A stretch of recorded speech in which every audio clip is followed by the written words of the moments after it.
Nah, itu adalah kulli dan juz'i. Itu semuanya adalah rentetan penjelasan untuk kita memahami definisi atau mafhum dari al-kulli dan juz'i. Kulli dan al-juz'i.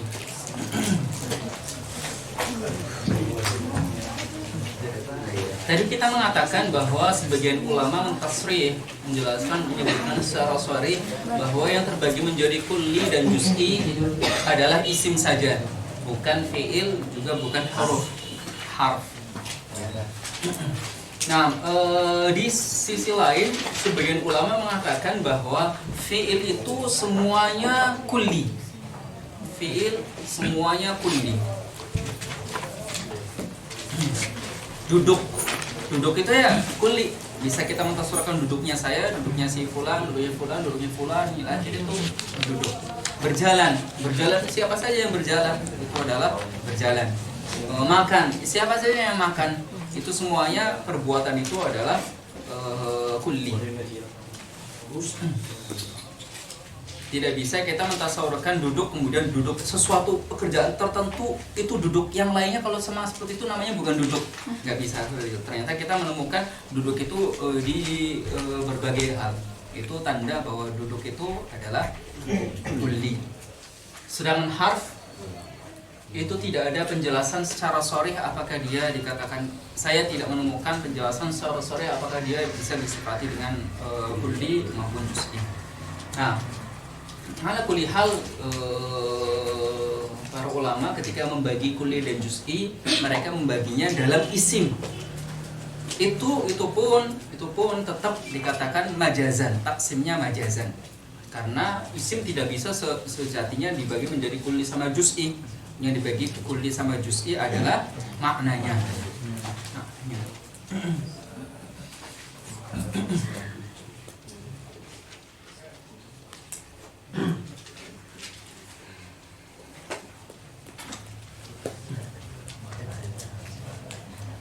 Oke, kemudian kenapa banyak yang membahas kulli dan juz'i itu dari pintu lafaz? Masuknya dari pintu lafaz. Karena lafaz itu menunjukkan kepada makna. Sehingga bisa saja mencontohkan dengan langsung lafaznya. Misalnya contohnya mufrad adalah Zaid, lafaz Zaid. Ya, contohnya juz'i, contohnya juz'i adalah lafzu Zaid. Nah, tapi pada hakikatnya bukan lafzu Zaidnya, tapi madlul lafzi Zaid. Nah, madlul lafzi Zaid kalau Zaid, dan ini pun madlul lafzi Zaid itu ketika kita sedang membahas zat tertentu, bukan zat siapa saja Zaid. Nah, itu pintu masuk yang kedua, menggunakan lafadznya. Nah, maksudnya saya pintu masuk adalah dalam menyampaikan, dalam memahami kaidah-kaidah mantik, menyampaikan kaidah-kaidah mantik, masuknya lewat pintu mana. Artinya apa? Artinya pada hakikatnya satu, pada hakikatnya sama, tapi masing-masing orang memiliki cara untuk memahami kaidah mantik, dan masing-masing orang memiliki cara untuk menyampaikan kaidah mantik itu, untuk memahamkan kepada orang lain kaidah mantik. Nah, saya masuk dari satu pintu, orang lain masuk dari pintu lain, orang lain masuk dari pintu lain. Semuanya tidak saling menyalahkan, semuanya saling membantu. Begitu juga dalam ilmu-ilmu yang lainnya. Selama masuknya dari pintu yang benar, semuanya akan sampai kepada ruangan yang sama, tujuannya sama. Oke, setelah ini kita masuk ke dalam pembahasan al-kulli bi'tibari afradihi fil kharij.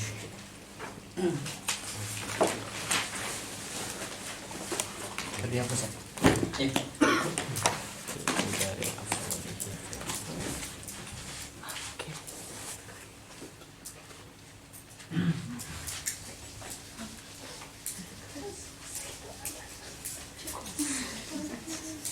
Ada apa dengan pena?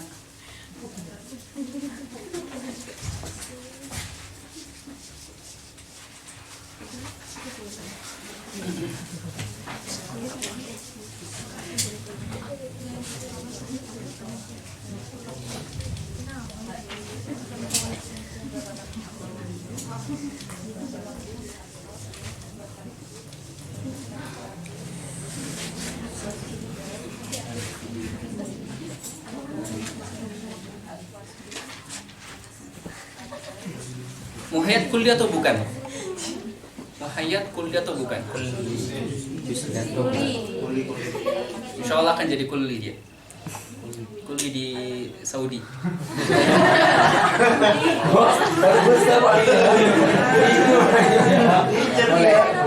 Udah nunggu dia. Doa itu doa bahasa lugasnya semoga dapat tembus.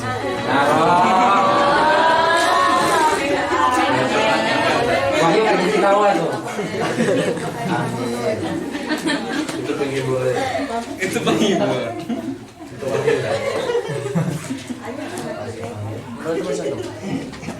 Di rumah Lux berantem mulu. Itu mesra Ustaz. Oh, Menjaga kemesraan. Kalau nggak berantem nggak mesra. berantem yuk. Berantem yuk.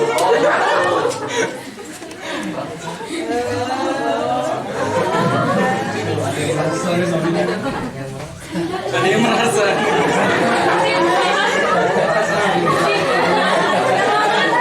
Dari pembayar.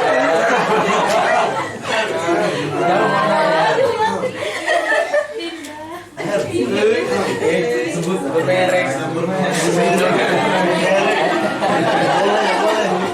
Udah.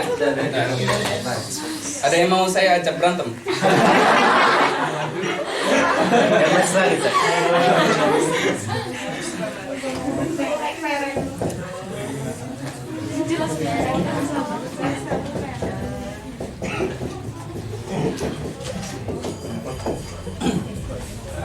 Bi'tibar, jangan ketinggalan ya.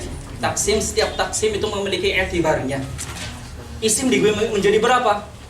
Jangan seperti itu. Bi'tibar apa? Kulli dibagi menjadi berapa? Jangan begitu. Bi'tibar apa? Manusia dibagi menjadi berapa? Jangan gitu langsung. Bi'tibar apa?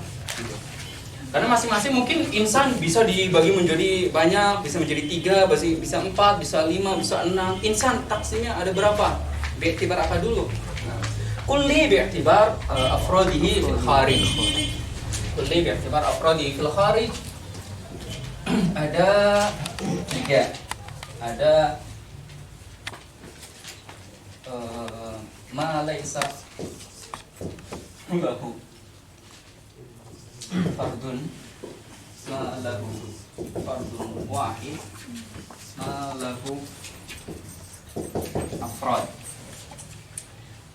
Ingat-ingat lagi, afrad bentuknya jamak. Dalam ulum aqliyah maknanya lebih dari satu. Lebih dari satu. Semua dalam ilmu aqliyah ketika dikatakan jamak maka maknanya adalah lebih dari satu. Oke. Ma laisa fardun, ma laisa lahu fardun. Ma lahu fardun wahid, ma lahu afrad. Ay fardan wa akthar afrad. Kemudian ini taksim mutaqaddimin dahulu sebelum Ibnu Sina. Sebelum Ibnu Sina taksimnya begini.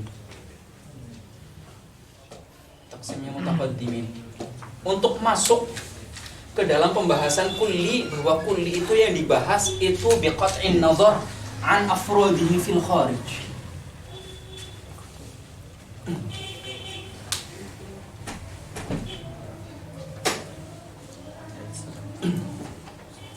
Oke, kemudian mutakhirin menambahkan masing-masing menjadi 2 sehingga menjadi 6. Ma laisa lahu fardun, kemudian ma imkani al-wujud. Ini ma istihalati wujud.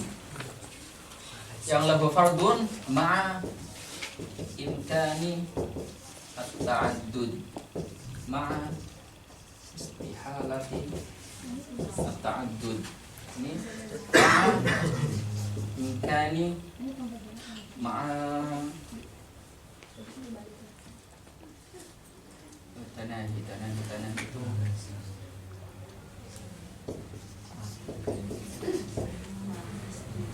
ma'a adami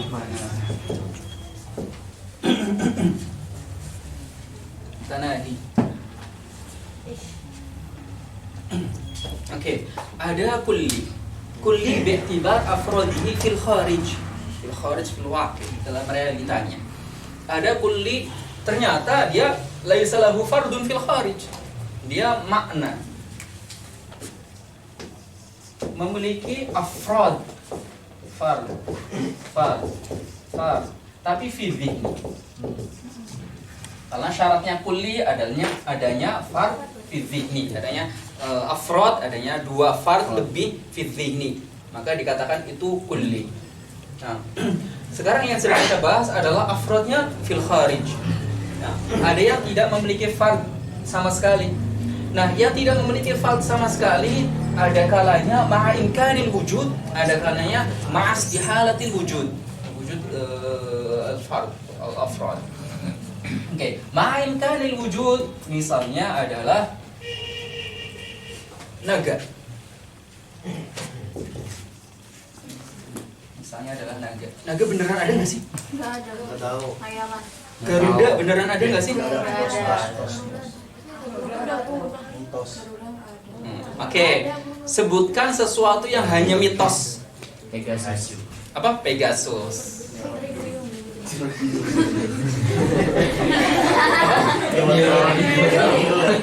Nyi Roro Kidul. Nyi Roro Kidul dia sudah masuk ke juz I ya. Kecuali Nyi Roro Kidul adalah sebuah jabatan. Jabatan penjaga laut. Punya cita-cita jadi Nyi Roro Kidul. Penjaga pantai gitu. Jabatan penjaga Laut Timur. Pantai Timur. Laut Selatan ya? Selatan. Oke, misalnya Pegasus. Pegasus, ketika dikatakan Pegasus, kita mentasawurkan sebuah makna gitu ya. Gambar kuda dalam akal kita, kuda bersayap, kemudian ada sulanya, ada tanduknya. Itu apakah ketika dikatakan Pegasus hanya satu saja fardnya dalam akal kita? Enggak, banyak dong. Masa harus didikte lagi? Yang warnanya hitam, warna putih. Ya, itu semuanya adalah Pegasus. Semuanya Pegasus. Ini semuanya ada Pegasus. Gambaran kalian saja pasti berbeda-beda. Itu menunjukkan bahwa Pegasus itu lebih dari satu. Karena bayangannya berbeda-beda Pegasus. Nah, itu Pegasus. Pegasus, lafadz Pegasus memiliki makna. Maknanya adalah itu tadi, kuda yang memiliki culak, memiliki tanduk, kemudian memiliki sayap. Afrodnya fi dhihni banyak. Itu berarti bahwa lafadz Pegasus itu kulli atau makna dari Pegasus kulli. Akan tapi ternyata fil kharij tidak ada. Ma'a kaunihi lam yakun lahu fardun fil kharij, akan tapi ma'al imkanil wujud. Ma'al imkanil wujud, mungkin enggak secara akal ada Pegasus. Nah, secara akal mungkin ada Pegasus. Nah, tapi fil waqi tidak ada. Maka saat itu dia dikatakan kulli yang laisa lahu kharij ma imkani al-wujud. Nah, kemudian ada yang tidak memiliki fard, kemudian ma istihalatil wujud. Misalnya adalah syarikul bari. Syarikullah ya. Syarikullah. Contohnya syarikul bari al-bari anis syarik. Syarikul bari anis syarik. Oke, syarikul bari, syarikullah. Jadi sekutu bagi Allah, sekutu bagi Allah. Bayangkan sekarang kita lagi proses dalam beristidlal untuk mengatakan bahwa Tuhan pencipta alam semesta ini hanya satu saja. Sebelum kemudian kita menemukan dalil-dalilnya, kita menemukan bahwa Tuhan itu mungkin bisa banyak. Yang semisal dengan Tuhan itu, yang semisal kekuatannya sehebat Tuhan itu mungkin bisa banyak gitu ya.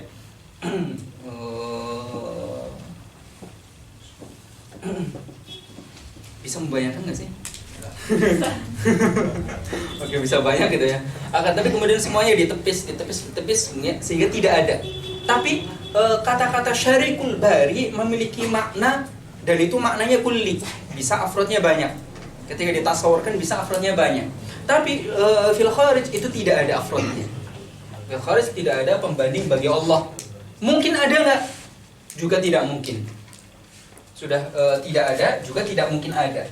Ini adalah contoh dari kulli ma laysa lahu fardun, kemudian ma istihalat al-wujud. Wujud zalikal fard. Kemudian ada yang ma lahu fardun wahid ma imkani ta'addud. Fil kharij fil waqi fardnya cuma satu saja. Seperti apa tadi? Syams. Seperti syams. Apa? Samsung.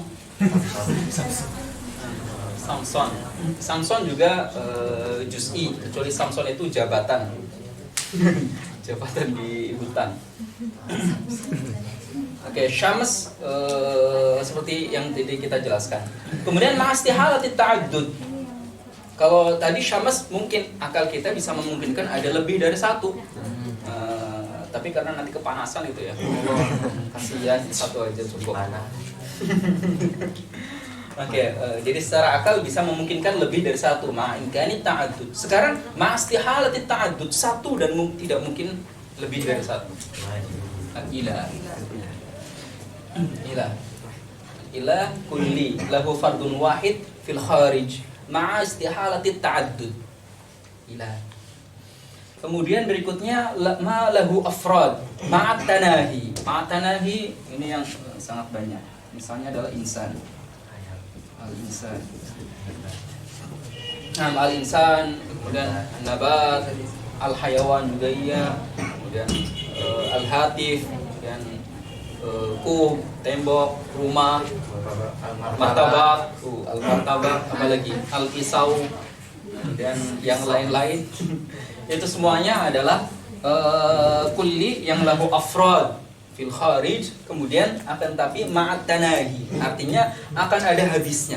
Nanti akan pada saatnya dia hilang. Pada saatnya dia hilang. Ma'at tanahi. Yang kedua adalah ma'adamit tanahi. Ma'adamit tanahi artinya afrodnya itu fil kharij tidak akan hilang. Contohnya adalah sifat. Sabitun. Contohnya lagi syai'un. Nah, misalnya sifatun. Nah, ini adalah contoh-contoh dari yang ma'adami atana. Misalnya lagi adalah wujud, maujud. Oke, sesuatu yang ada. Sesuatu yang ada itu maujud. Sesuatu yang ada. Cuma satu atau enggak? Enggak, banyak. Mafhumnya banyak. Sesuatu yang ada. Afrodnya banyak. Fil waqi' memang banyak. Oke, kemudian apakah akan selesai, akan habis semuanya, musnah semuanya? Enggak.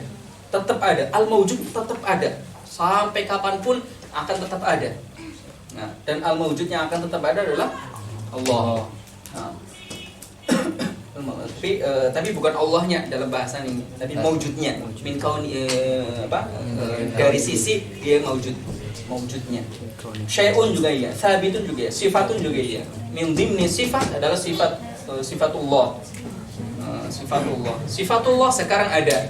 Dan sifatullah itu dikatakan kulli karena ada beberapa sifat